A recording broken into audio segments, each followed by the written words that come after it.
Un cordial saludo para todos los participantes de esta octava Semana Internacional de Ciencia y Tecnología. Agradecemos de antemano por la oportunidad en la cual pues vamos a presentar los resultados de un trabajo de investigación que a continuación compartiremos para toda la audiencia del evento y al cabo del cual pues esperamos sus observaciones, sus preguntas en el marco de las temáticas asociadas a las ciencias básicas. Em, la ponencia que se presentará el día de hoy tiene como título Efecto del grosor de capa y de la velocidad de centrifugado en el rendimiento anticorrosivo del acero 316L recubierto con películas de bismuto titanio por el método Sol-Gel. Los autores de este trabajo son el suscrito quien les habla, Pedro Garzón Agudelo, del Grupo de Investigación en Productividad y Competitividad de la Universidad Francisco de Paula Santander, de la Facultad de Ingeniería, de la seccional Cúcuta, y del doctor Jorge Hernando Bautista Ruiz, del Grupo de Investigación en Tecnología Cerámica de la Universidad Francisco de Paula Santander. Bueno, a manera general, como contexto del trabajo, cabe resaltar que pues se tratan temas relacionados sobre los recubrimientos, también se toca el fenómeno de la corrosión y las estrategias que los autores pues han establecido necesarias o estimado necesarias para generar algunas alternativas de protección anticorrosión en recubrimientos de acero inoxidables. Particularmente los recubrimientos, pues es bien sabido que los recubrimientos son una alternativa eh, que se aplican a los diferentes materiales o a superficies de los diferentes materiales para ayudar a protegerlos de entornos corrosivos o que pueden generar degradación. Asimismo, también pueden ser utilizados en aspectos estéticos para mejorar el aspecto o proporcionarles condiciones de aislamiento ante entornos que pueden resultar agresivos, corrosivos o degradativos. Los recubrimientos se utilizan para aislar regiones anódicas y catódicas, también impiden la difusión de oxígeno o vapor de agua que inicia la corrosión u oxidación de los materiales. Las características de los recubrimientos siempre van a estar orientadas o van a estar destinadas en función al uso al cual va a estar sometido el material recubierto. Entonces, pues esto permite también diseñar los recubrimientos pues de acuerdo a lo que se quiera, lo que se desee proteger. Siempre en todo caso se parte del supuesto de que el recubrimiento aporta mejores propiedades que el material sin recubrir. Entonces se varían diferentes precursores o diferentes componentes químicos para los recubrimientos de acuerdo pues a las propiedades que estos puedan representar en los materiales.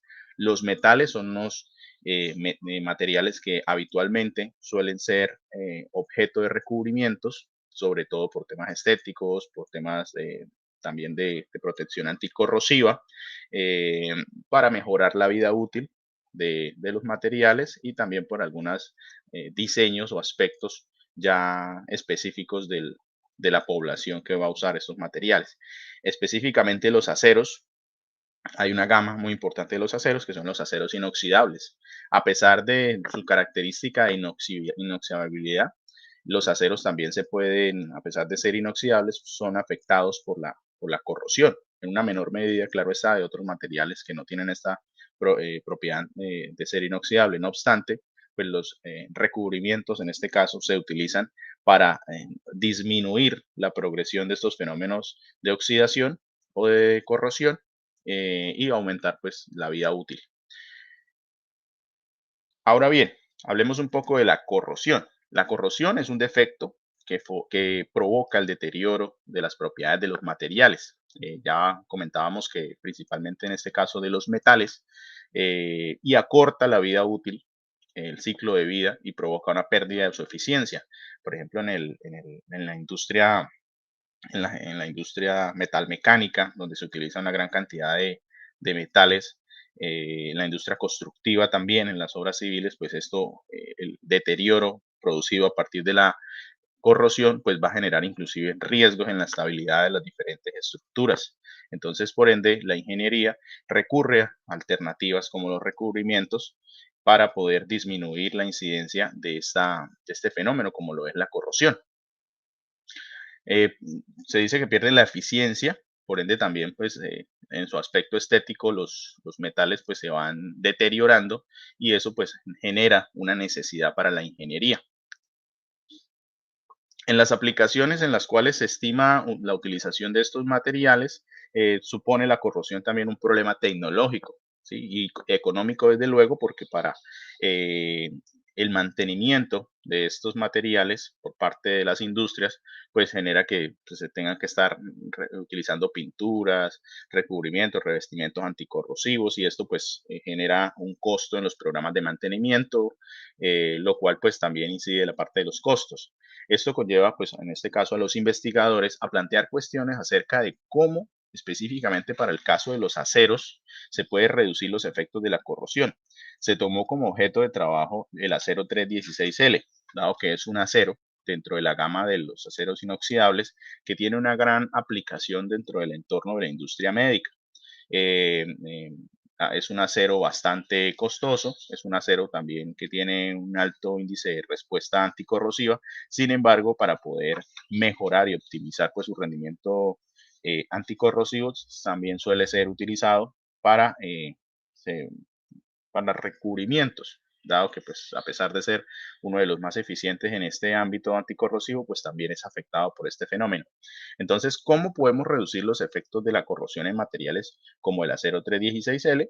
Se prueba o se plantea como hipótesis los recubrimientos. Ahora bien, los recubrimientos estarán sujetos también a la proporción de agentes o precursores que se utilicen para su logro. Ya hablaremos sobre los precursores que se utilizaron, que fueron el bismuto y titanio en el componente de materiales y métodos. Dará detalle del componente químico de estos precursores.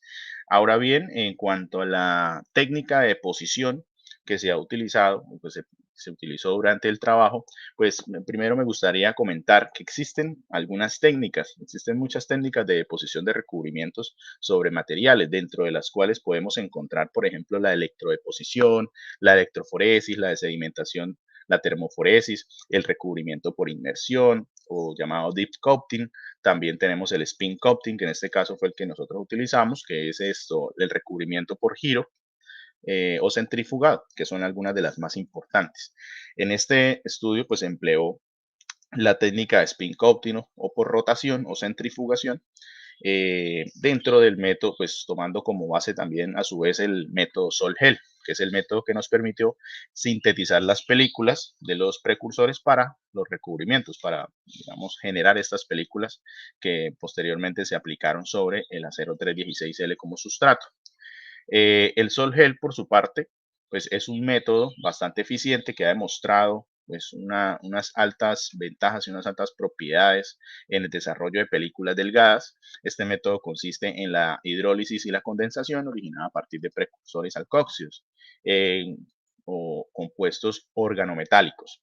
Esta técnica del Sol-Gel es una alternativa para la aplicación de películas protectoras y delgadas con una eficiente adhesión. Entonces tenemos el método de obtención de películas, Sol-Gel, y a su vez tenemos la técnica de deposición de estas películas o de estos componentes sobre el sustrato que es por centrifugado. Entonces aquí, por ejemplo, en esta figura podemos observar que primero se hace la deposición de la gota del recubrimiento en el centro del sustrato, que va a estar pues sometido a unas condiciones o un sistema de rotación que originalmente pues está detenido. Posteriormente se le va a aplicar una velocidad de centrifugación, una velocidad de giro, que es parte del trabajo que se desarrolló en el presente proyecto, es variar las velocidades y cómo estas velocidades pueden incidir en estas propiedades anticorrosivas. Entonces hay una fuerza rotacional que se realiza en un solo sentido durante un tiempo determinado en segundos. Y posteriormente, pues la, el espesor de la película que se obtiene va a ser uniforme en todo el área superficial de la película o el sustrato que se está recubriendo. Entonces ahí tenemos una, digamos, una representación gráfica de cómo se obtienen estos recubrimientos. Y aquí llegamos a los objetivos de la investigación. Inicialmente, pues se propuso o se propone alternativas para contrarrestar la corrosión mediante recubrimientos bismuto-titanio a través del método Sol-Gel. Evaluar las propiedades de resistencia a la corrosión del acero 316L recubierto y contribuir con nuevo conocimiento académico sobre la calidad de la protección anticorrosiva de películas sobre aceros, consolidando una película protectora anticorrosiva que fuera atractiva, efectiva sobre el acero, y evaluar las propiedades de resistencia a la corrosión. Todo esto pues se combinó como objetivo para poder llegar, digamos, a darle solución a esta hipótesis que se plantea. Hay muchas formas de mejorar la corrosión en los aceros, particularmente el uso del bismuto y titanio ha sido una combinación que desde hace poco se ha venido utilizando como mecanismo de protección o como combinación de precursores para la protección anticorrosiva, por lo cual pues aún hay muy poca literatura como antecedente y parte de los trabajos que se vienen realizando en esta materia pues permiten generar ese conocimiento académico. Dentro de la metodología del trabajo, iniciamos explicando los materiales y los reactivos que fueron utilizados para el trabajo. Entonces, los precursores o los componentes químicos que se utilizaron en este estudio fueron en su orden el butóxido de titanio y el nitrato de bismuto pentahidratado. Esos dos componentes pues, se combinaron en una proporción adecuada. Se realizaron unos cálculos molares para poder determinar pues, cuál era la combinación adecuada tomando como base la literatura. Asimismo, se utilizaron unos disolventes. En este caso, el titanio, el butóxido de titanio que fue utilizado, bueno, su presentación comercial es líquida, y el nitrato de bismuto pentahidratado es un componente sólido, ese sería el soluto, fue el soluto de la solución que se utilizó. Se tuvieron que utilizar unos disolventes, en este caso estuvo el etoxetanol, el ácido acético glacial como acomplejante y la talolamina como acomplejante también fue utilizada para poder mejorar, digamos, dentro del proceso de síntesis, que estos precursores se combinaran de una forma adecuada para obtener algo que se conoce como el sol estable, ¿sí? Que es finalmente la sustancia totalmente combinada y homogenizada que se utiliza para realizar la deposición del recubrimiento. Se utilizaron como sustratos, o en este caso las probetas o sustratos que se utilizaron del acero, fue acero 316L, un acero quirúrgico, un acero inoxidable, con unas dimensiones de 2 centímetros por 2 centímetros y un espesor de 0,4 centímetros, que a su vez que previamente tuvieron que ser pulidos con papeles adhesivos o lijas de carburo de silicio de diferentes calidades o diferentes tipos, como la número 360, número 500, número 1000 y número 1200, que ya era una lija más fina para poderle aportar un brillo metálico y que pues pudieran recibir de una forma más adecuada los recubrimientos. Entonces, fue un tratamiento físico que primero se le realizó al acero para poder mejorarlo o disponerlo para ser recubierto. Una vez culminada esta fase de pulido y para eliminar algunas impurezas, los sustratos se lavaron en acetona por inmersión. Eso se realizó en laboratorio con un baño de acetona y en ultrasonido durante 10 minutos. Se limpiaron y se dejaron pues secar. Posteriormente ya esos sustratos pues fueron recubiertos con los materiales en un proceso que ya posteriormente les explico, que es el del síntesis de las películas. El síntesis de los recubrimientos se utilizó pues un equipo, en este caso, para realizar el spin coating sobre cada uno de los sustratos. También se preparó la mezcla, en este caso, antes se preparó la mezcla de nitrato de bismuto y el butóxido de titanio en presencia de ácido acético. La síntesis de los soles se estableció en la siguiente secuencia. Entonces, primero se disolvió el 98% de bismuto puro en ácido acético bajo agitación magnética constante durante 2 horas a temperatura ambiente. Siempre se estuvo controlando el pH para pues garantizar que la mezcla pues mantuviera una condición de estabilidad en acidez y pues no se dañara. Eh, a temperatura ambiente, todo esto se realizó a temperatura ambiente. A continuación se añadió tetrabutóxido de titanio, TBT al 97% en diferentes concentraciones molares y pues ya observamos cómo se obtuvo ese sol estable que posteriormente se filtró. Se utilizó un filtro de alta eficiencia para poder pues obtener el sol estable como lo observamos en la gráfica que se muestra. Entonces, una vez obtenido este sol estable, que fue el sol que ya se utilizó para realizar las diferentes deposiciones, es un sol que se almacenó tapado durante un tiempo para controlar su viscosidad. Esa viscosidad pues fue controlada, dado que a mayor tiempo pues el sol se volvía más viscoso. Se identificó al cabo de unos 14 días, cuando ya el sol entró en una fase de viscosidad invariante, que ya estaba apto para ser recubierto en el acero. Entonces, una vez se inició el proceso de deposición de esos soles en los aceros, pues se utilizaron tres tipos de muestras, denominadas como muestras S1, S2 y S3. La diferencia entre ellas era, pues, básicamente la velocidad de centrifugado en revoluciones por minuto que iba a ser utilizada en cada una de las muestras. Recordemos que pues estamos hablando de acero 316L, unas placas de 2x2. El primer tipo de muestra, que la muestra S1, se utilizó una velocidad de centrifugado de 3000 RPM. A cada una de esas muestras se le aplicó una capa y dos capas. Se quiso también comparar cómo el número de capas aplicadas sobre los recubrimientos incidía en la protección anticorrosiva, al igual que la velocidad. Eh, el segundo tipo de muestras, o S2, la velocidad de centrifugado que se aplicó fue de 4000 RPM, también con una y dos capas respectivamente. Y la muestra S3 fue de 5000 RPM y una y dos capas respectivamente.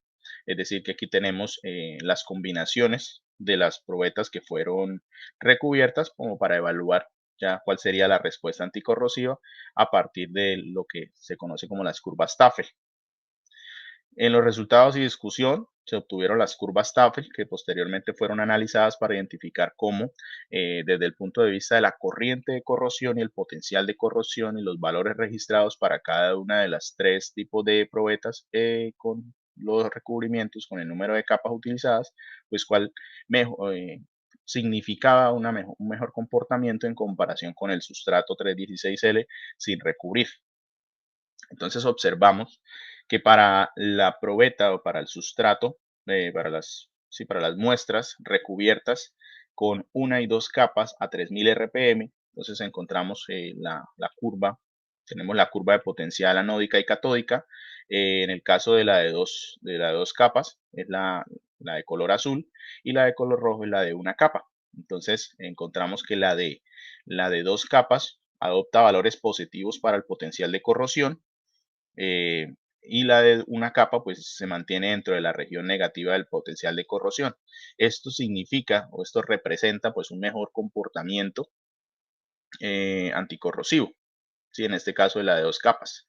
El análisis de la curva Tafel implica pues la determinación de las pendientes, como bien se mencionaba, las anódicas y las catódicas, que ayudan a determinar las características activas y pasivas del sistema de corrosión, como el potencial de corrosión, la corriente de corrosión y la velocidad de corrosión. Entonces, en esta figura particularmente, pues observamos que los valores de potencial de corrosión pues tiende a tomar valores positivos a medida que aumenta el número de capas aplicadas. Si seguramente se hubiese trabajado con una tercera capa, o lo que se conoce como tricapa, posiblemente la respuesta del potencial de corrosión hubiese sido un comportamiento mejor en comparación a la de dos capas y una capa respectivamente. Cuando los valores de potencial de corrosión en los revestimientos son más positivos, hay menos tendencia a verse afectados por la corrosión. Entonces, acá en esta primera combinación de 3000 RPM se observa claramente que hay un mejor comportamiento de la de dos capas a una capa. En el caso particular de las muestras cuyos recubrimientos se depositaron a una velocidad de 3000 RPM, se observa una menor progresión de la corriente de corrosión en el recubrimiento de dos capas, lo que representa pues una respuesta anticorrosiva en el acero 316L, pues mucho más óptima.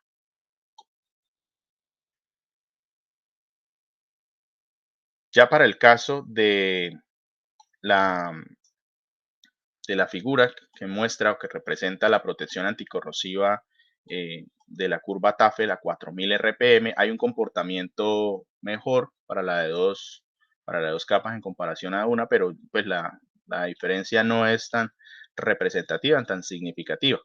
No obstante, pues sí hay una mejora, dado que pues las pendientes de la potencial anódica y catódica es diferente, es un poco más amplia para la de dos capas, lo cual indica que pues hay una menor progresión de la corrosión en ese tipo de capas, pero pues ya empieza un poco a disminuirse o cerrarse un poco esa brecha. Entonces, en la última, que es la de 5000 RPM, aquí ya el comportamiento de la diferencia entre los recubrimientos de una y dos capas, pues no es tan significativo visualmente como si se apreciaba en la primera figura de 3000 RPM. Sin embargo, pues, se puede observar que en un mayor espesor, o sea, se puede ir concluyendo, se puede ir infiriendo que en un mayor espesor de capa, pues sí permite una disminución de la velocidad de corrosión del material, situación que confirma la tendencia que se ha mostrado en cuanto a la mejora de la respuesta anticorrosiva. Este es un comportamiento que está en congruencia o en consonancia con los estudios que ya han demostrado mecanismos eficientes de protección contra la corrosión en los recubrimientos. Ahí, a paralelo en el estudio, se vino realizando una revisión de literatura donde sí se ha demostrado en unos 3 o 4 papers que a mayor cantidad de capas aplicadas sobre un recubrimiento, pues se mejora la respuesta anticorrosiva siempre y cuando pues las velocidades no sean muy altas. Este tema de las velocidades bajas pues tiene su origen o tiene su explicación en que entre a mayor velocidad pues, el espesor de la capa va a tender a dispersarse, va a ser más delgado, entonces la respuesta del recubrimiento de la película pues no va a ser significativa, en cuanto sí posiblemente el nivel de adhesión o el grado de adhesión o adherencia de esta película al sustrato va a ser mayor, va a ser mejor en una alta velocidad, pero pues esto no era algo que se evalúa en el presente artículo y para el cual pues sí seguramente también hay otra literatura que se enfoca en la eficiencia de la adhesión de las películas. Aquí pues se enfocó en analizar la respuesta anticorrosiva de los trabajos, de los sustratos. Bueno, aquí tenemos una recopilación de los datos que se obtuvieron. Estos datos se tomaron o se calcularon de forma directa sobre cada una de las gráficas. Las gráficas pues permitieron que a partir de la curva de progresión anódica y catódica se trazaran unas rectas o unas rectas que eran pendientes a las curvas y con estas rectas pues encontraron unos puntos de inflexión para poder determinar pues los valores para cada una de las muestras. Entonces tenemos la columna de muestra S1 con una sola capa, muestra S1 dos capas, S2 una capa, S2 dos capas, S3 una capa, S3 dos capas y la columna de la 0316L sustrato sin recubrir. Entonces ahí tenemos estos valores, los valores de las dos primeras filas del anódico y catódico en voltios. Se registraron, con lo cual pues se puede aplicar o se puede calcular el potencial de corrosión en milivoltios y la corriente de corrosión en nanoamperios. Como conclusiones del trabajo, los resultados de la evaluación de la corrosión mediante las curvas Staffel muestran que todos los recubrimientos tienen mejores condiciones de respuesta a la corrosión en comparación con el sustrato de acero 316L. Asimismo, existe una influencia de la velocidad de rotación o la velocidad de centrifugado en las propiedades de corrosión. Las velocidades más bajas implican mayores espesores de recubrimiento y por tanto una mejor protección del sustrato, como se explicó en uno de los trabajos que fueron tomados como referente, donde no se utilizó el bismuto titanio, sino pues se utilizaron otros precursores como el bismuto silicio. En relación con el número de capas, se pudo demostrar que con los recubrimientos de dos capas la velocidad de corrosión se reduce considerablemente, especialmente a bajas velocidades de giro, como se demostraba en el caso de la que fue utilizada con 3000 RPM, fue la que mostró mejor desempeño. De acuerdo con los resultados obtenidos, se puede concluir que los potenciales de corrosión registrados para las películas, sin discriminar la concentración ni la velocidad de giro, son más positivos en comparación con el potencial de corrosión del sustrato 316L sin recubrir. Para soportar académicamente el desarrollo de este trabajo, se utilizaron algunas referencias, las referencias bibliográficas, algunas de ellas fueron componentes teóricos de los textos más representativos en ciencia y tecnología de los materiales y algunos trabajos de investigación. Entonces destacamos el texto de Callister, Mangonon y unos trabajos de investigación de Velázquez, Cueva, el texto de Smith de Fundamentos de Ingeniería y Ciencia de Materiales, la tesis de maestría de la doctora Rojas, la referencia de Mendoza, Benisek, Antunes, Alferez, Aperador y Bautista. Muchas gracias a todos los asistentes. Espero que el trabajo pues haya sido de su agrado y esperamos que poder tener pues un espacio importante en próximos eventos al cual pues esperamos seguir participando y esperamos que pues continúen muy atentos a toda la programación de la Semana de Ciencia y Tecnología de la Universidad Francisco de Paula Santander. Muchas gracias.